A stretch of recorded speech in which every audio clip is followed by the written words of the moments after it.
15 minutos com Sapia. Bom, estamos aqui de volta no Alerta Super, invadindo aqui o meu querido Léo Mendes, que comanda o Alerta Super. Hoje, recebendo no 15 minutos com Sapia, o meu querido amigo Lúcio Júnior, ele que é vamos colocar o presidente do Open Mind, né? Tudo bem, Lúcio? Quanto tempo que você não aparecia por aqui? Tá só em São Paulo agora? Nos abandonou? Verdade, Sapia. Obrigado aí pelo convite.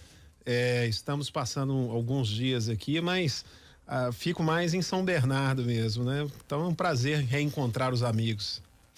O Lúcio hoje trouxe um quase conterrâneo meu, né? Ele que é de Santa Catarina, eu que sou do Paraná, todos sabem, que é meu xará, o Ricardo Dal Bosco, que é um estrategista de marca. Tudo bem, meu xará? Tudo bem, Sibia, e algo que eu já quero dizer desde o começo, que eu não sou Atlético, Cruzeiro e América, porque assim talvez eu sou bem recepcionado por todo mundo aqui. Ontem cheguei no hotel, a atendente antes de me dar bom dia já perguntou: qual é o seu time? Eu falei assim, e ela com o escudo do Galo, né, no antebraço. Eu falei assim, ferrou, já tô em Minas, de fato tô em Minas. Mas aqui eu brinco aqui o seguinte, aqui na casa, né, o nosso fundador do jornal, o Vitório Medioli, é cruzeirense. E a esposa do Vitório, a Laurinha, é atleticana. Então, se eu tô com o Vitório, Cruzeiro, se eu tô com a Laurinha, Atlético, vambora, tá tudo valendo, né? Apesar que eu sou palmeirense, ninguém sabe que eu sou palmeirense, mas... Eu sou vascaíno, só que eu costumo dizer, eu não sou feliz, né? Desde os anos 98, 99, época de Odivan, Carlos Germano. Odivan era aquele zagueiro, Odivan Júnior Baiano, que muitos se lembram. Sim. Ou passava a bola ou o jogador. Os dois ao mesmo tempo nunca passavam. Exatamente. Depois eu tive uma alegria em 2012 com uma Copa do Brasil, mas depois de lá, todo ano eu tenho uma azia gigantesca e uma tristeza muito grande esse ano que perdemos o Roberto Dinamite, né? Ele era além Vasco, né? Aí que a gente vai falar sobre marca, né, Lúcio? Quando a gente fala de Zico, quando fala de Roberto Dinamite, de Sócrates, acho que o último que nós podemos citar é o Marcos, goleiro do Palmeiras, que foi do Palmeiras, mas até o corintiano gosta dele, Ronaldinho Gaúcho. São jogadores que passam daquela questão da torcida, né? De constroem um legado, né? Constroem um legado, exatamente, que é a questão da marca, nós vamos falar sobre isso. Mas primeiro, Lúcio, me fala sobre o Open Mind, como é que estão aí os eventos do Open Mind, que explica para as pessoas que não sabem o que é o Open Mind. Ô Sapi, o Open Mind, nós somos uma rede social formada por líderes, né, da cadeia produtiva, ou seja, são diretores e presidentes das maiores empresas do Brasil.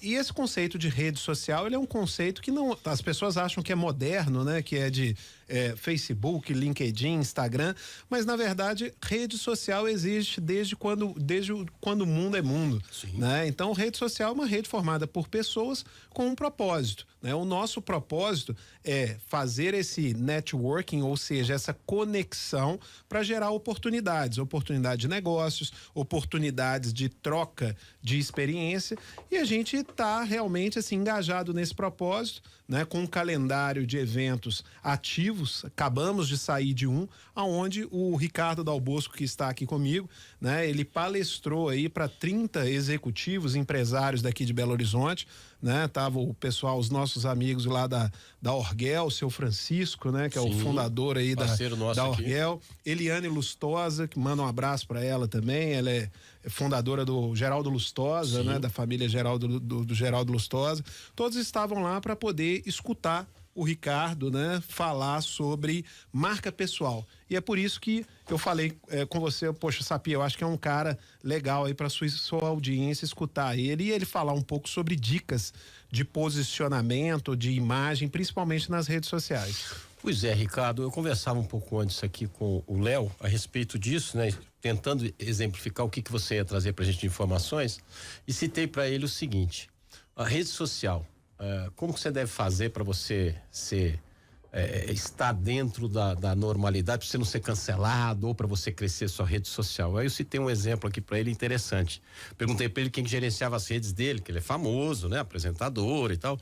Não, eu sou amador, eu que cuido. Eu falei, pois é, mas você pode ser amador, mas você tem que saber aonde que você pisa, que é uma coisa muito obscura. E fiz um comentário com ele. Eu tenho uma filha de 12 anos, a número 06, são 7 ao todo. E eu perguntei para ela por que ela seguia a Virgínia, que é a esposa do filho do Leonardo. Falei, papai, porque ela mostra as filhinhas dela, ela mostra as roupas, ela mostra aquilo, ela tem milhões de seguidores. Aí comentei com ele sobre essa menina jogadora de vôlei que tá no Big Brother agora, que ela tem até o OnlyFans.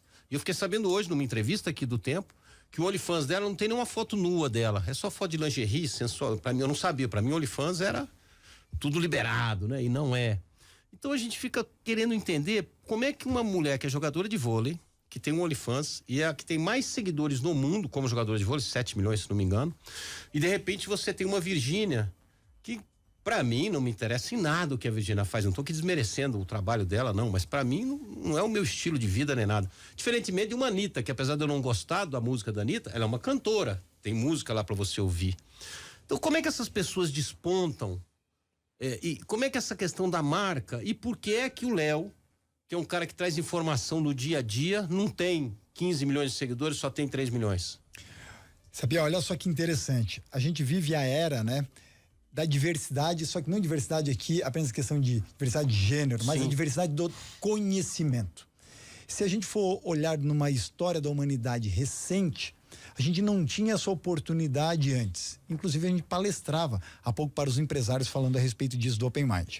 O que eu quero dizer?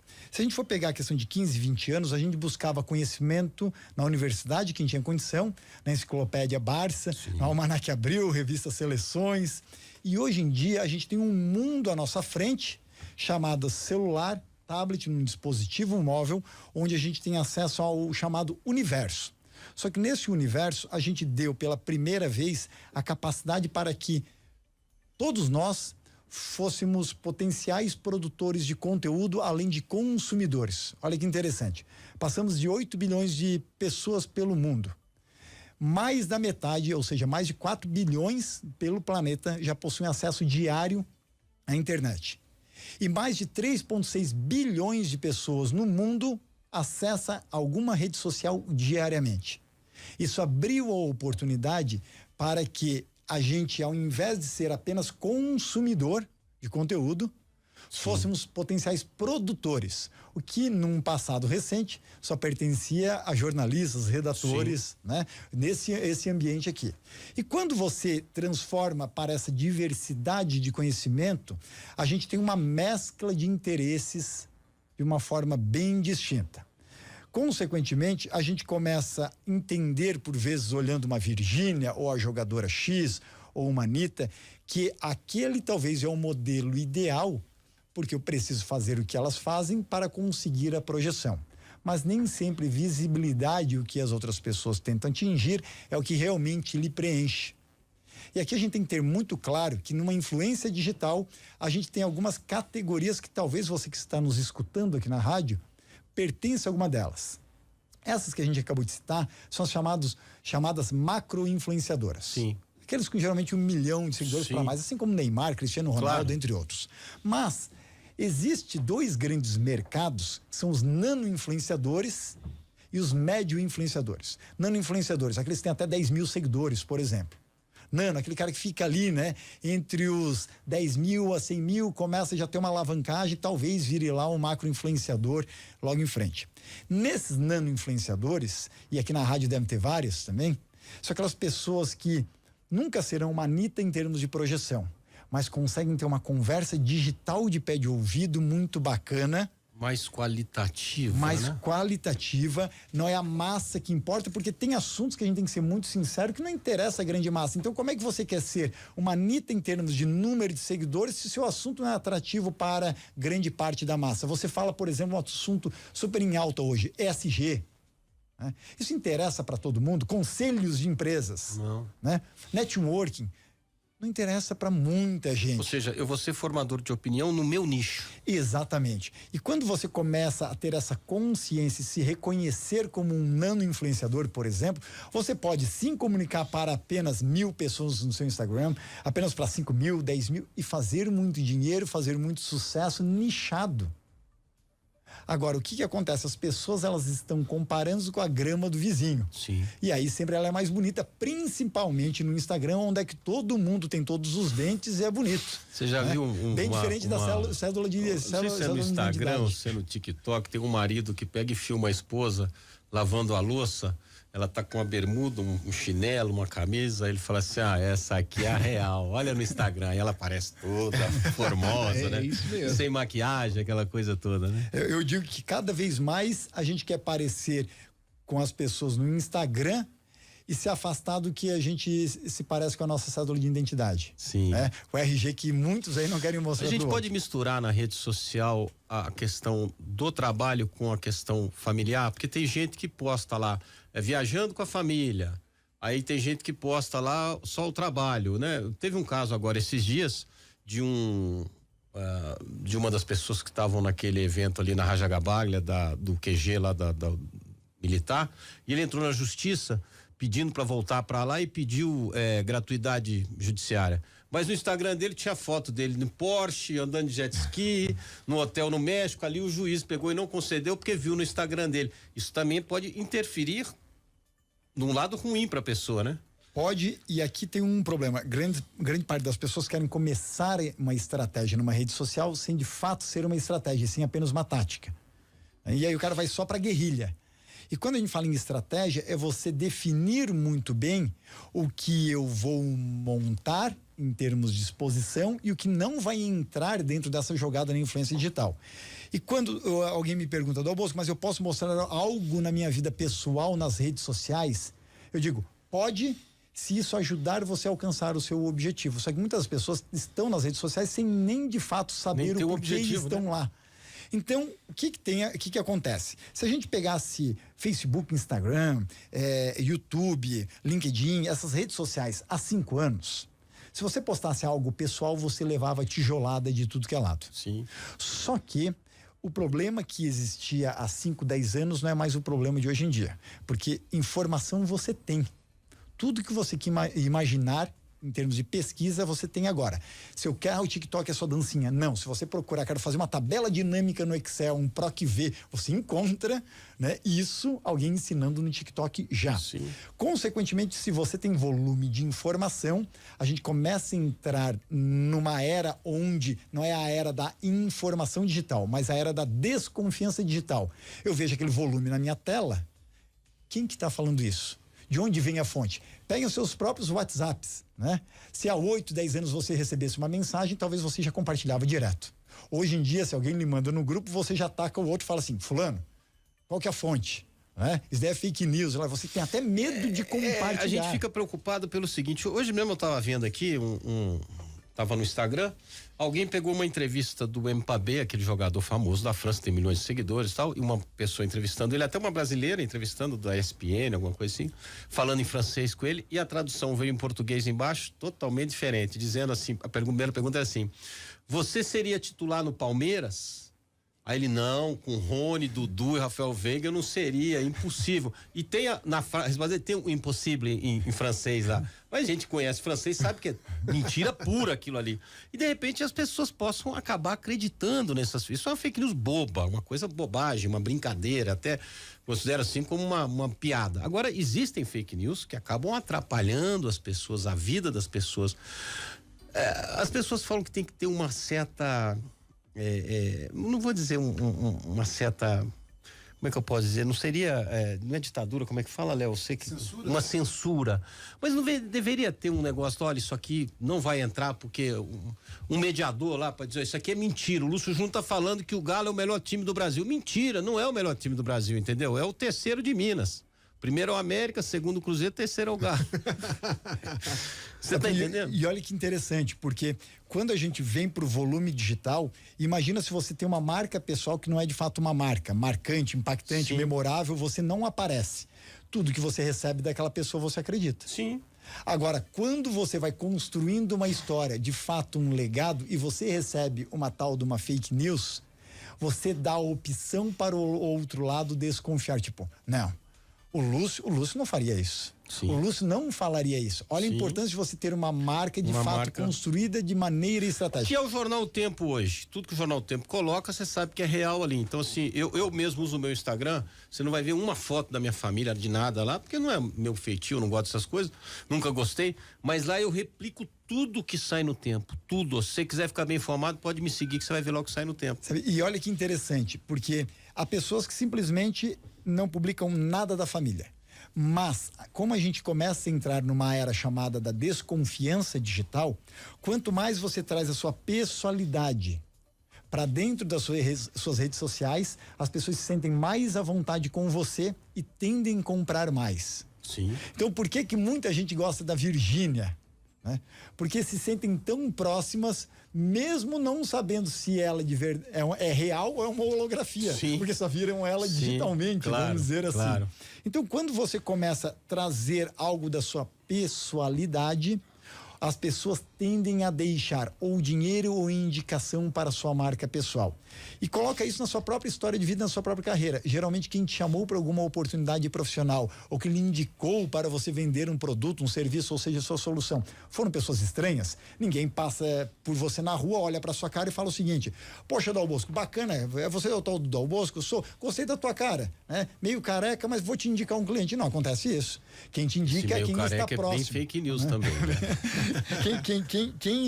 Quem está próximo é quem lhe aproxima de oportunidades. Então, quando eu trago a minha pessoalidade, eu tenho chances de fazer com que as pessoas confiem mais em mim. Elas tendo confiança, eu trago elas para uma zona de segurança. E quem se sente seguro dentro do meu ambiente vai comprar mais. Ô Ricardo, Dal Bosco, todo mundo chama de Dal Bosco, né? Vamos fazer o seguinte. Não sei se você sabe, hoje eu sou o responsável pelo comercial do grupo e tal. Então, eu vou acertar com o Lúcio o seu cachê. Você vai passar a ter uma coluna conosco aqui para falar, porque parece que você fala em outra rádio. Vamos tirar você de lá, trazer você para cá, viu, Lúcio? Depois você acerta os detalhes do contrato. Aproveita que a Marina tá aí. E o Heron já acerta lá o valor, pro lado de lá, né? Aí essa turma eles resolvem para lá. Para o tempo, eu já contribuí com a coluna pelo Open Mind. Vamos fazer uma coluna aqui, pelo menos semanal, para você poder explicar isso, que eu acho que é interessante. Deve ter muita gente ligada agora aqui na rádio, na TV O Tempo, querendo mais informações, querendo começar, querendo saber como é que é. Porque eu confesso a você que às vezes eu fico perdido, cara. A gente que é jornalista tá sempre no meio, de repente aparece. Você conhece o fulano? Fulano. Ele tem 1 milhão de seguidores. Eu nunca ouvi falar na minha vida dessa pessoa. O número de seguidores transformou na apresentação dele antes de estar em empresa que ele trabalha. Não é mais o fulano da Bosch. Vamos dizer assim, um exemplo. Né? O fulano, não, fulano, como é que você não conhece o fulano? O Flávio. Aquele cara que tem 1 milhão de seguidores lá. O Flávio. Ontem, por exemplo, eu estava na rede social, sabe? Marketing digital de uma pessoa vendendo fossa. Né? Então hoje você tem conteúdo para tudo. Como instala a sua fossa? Isso é espetacular, é marketing de conteúdo. Antes você tinha que acreditar em outra pessoa, né? Tentando talvez lhe enganar de como é que instalava aquela fossa. Hoje você procura no YouTube. O profissional tá lá quero aprender Excel, quero aprender a instalar a tal da fossa. Então, exemplo, você estava viajando com a minha família e minha filha apertou lá o negócio da chave, aquele segredo da mala. Aí eu fui no YouTube, como abrir uma mala com o segredo que você esqueceu. O cara te ensina direitinho, cara. O cara te ensina. Não é pra você roubar a mala de ninguém, você abre qualquer coisa.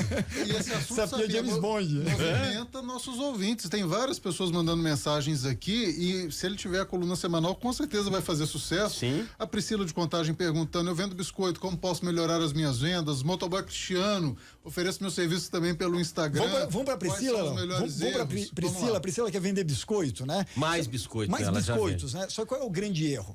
Continuam com publicidade nas redes sociais com o que se usava no começo das redes sociais, por exemplo, lá em 2004, 2005, que é compre, parece Walter Mercado e Bottini, né? Liga já. Ele empurrando venda. Só que hoje não funciona mais assim. Se ela fizer o seguinte, esse final de semana tá entrando aí. Se ela fizer um videozinho muito simples no Instagram, lá nos Reels, no TikTok, ensinando como é que faz aquele biscoito amanteigado, etc e tal, em 1 minuto, coisa muito rápida. Mas eu vou contar o meu segredo. Tem uma parcela que realmente vai praticar aquilo em casa. Agora, quem não tiver um ingrediente, pensar que tem que ir no supermercado, ou ver que aquilo vai dar um trabalho, vai falar assim, comprar direto dela. Cadê essa tal de Priscila pra me mandar logo uma caixa disso aí, entendeu? Né? Exatamente. Me manda logo isso. E assim que funciona, porque hoje quem mais cresce, quem mais compartilha. Só que qual é o problema? As pessoas, elas estão hoje querendo fazer conteúdo só para empurrar a venda. Faz o processo contrário. Cria valor, gera valor, se doa pelo seu seguidor. Consequentemente, ele vai deixar ou indicação ou venda para você. Você tem que doar conteúdo para subir essa escada. Olha que maravilha. Combinado? Perfeito. Vamos fazer assim então? Open Mind, qual é o próximo evento que vai acontecer? Nós temos um calendário de eventos todo mês, então no mês de fevereiro aí a gente está com uma programação também, e no nosso site lá você consegue ter todos os nossos conteúdos, porque eles são itinerantes, né? São Paulo, Rio e Belo Horizonte. Fala o site aí. Open Mind, né? Que escreve Brasil com Z, né? .com. Open de aberto, Mind Brasil com Z.com. Sabia? E olha só que interessante, 2 formações que o Open Mind está vindo aí em breve. Formação de conselheiros de empresas e formação de palestrantes. São 2 interesses que muitos executivos querem se projetar, e hoje em dia o maior movimento de C-Level do Brasil, de executivos no Brasil, vai proporcionar isso, porque tem muita gente chegando nas empresas para se tornar conselheiro, mas de uma forma desqualificada. Então, mais um encaminhamento. E hoje as empresas estão buscando mais e mais vezes conselheiros, né? Conselheiro de administração, conselheiro fiscal e conselheiro consultivo. Principalmente. Que era uma coisa normalmente do público, que agora está sendo utilizado no privado. E conselheiro consultivo é o que vai dar o grande boom no mercado Brasil, principalmente por causa que você foge um tanto daquela responsabilidade fiduciária, responsabilidade jurídica que o conselheiro fiscal e de administração correu muito. Então, como muitas vezes você não tem acesso a todas as contas de uma forma transparente no Brasil. Digo os conselheiros da Americanas, né? Esses aí estão enrolados, né? Consequentemente, o conselheiro consultivo se torna uma boa opção em países inseguros, né, em países com histórico de corrupção, onde por vezes você não tem um domínio ou um acesso total aos dados que estão do outro lado. E é por isso que o Open Mind acabou idealizando uma formação de conselheiros que vai ser aberto para membros. E também o Lúcio está pensando, talvez abrir aí para a comunidade fora, e o pessoal de BH e região vai poder aproveitar muito isso. Só entrar no site Open Mind Brasil com Z.com. Maravilha, obrigado, Lúcio. Obrigado a você, Sapia, por abrir esse espaço aqui. Trouxe o Ricardo, que eu sabia que ele ia agregar bastante. Com certeza. Então, sempre que você quiser chamar a gente, nós vamos estar aí. Com o maior prazer. Dal Bosco, obrigado, querido. Obrigado, um abraço para toda a nossa Santa Catarina. Agradeço. Você não falou da onde? Jaraguá? Atualmente eu fico no Brasil, eu fico entre São Paulo e, quando eu estou em Santa Catarina, em Joinville. Joinville. Terceira maior cidade do sul do país, passou minha Londrina, sabia? Em número de habitantes. Sabia, e olha que interessante, Santa Catarina é um dos únicos estados no Brasil, se eu não me engano, apenas 2 estados no país é dessa maneira, onde a maior cidade não é a capital. Então, Joinville é a maior cidade de Santa Catarina, com mais de 600 mil habitantes. A grande Joinville passa de 1 milhão, maior que Florianópolis, que é a capital. É Joinville e Espírito Santo, onde Vitória é menor do que Cariacica. E menor que Vila Velha. Menor do que Vila Velha, exatamente. Léo, bom programa pra você, querido. Obrigado, Léo. Semana que vem eu tô de volta aqui, viu? Voltar com força total. Se Deus quiser. Um abraço. Beijo, Juju. Valeu, pessoal. Obrigado.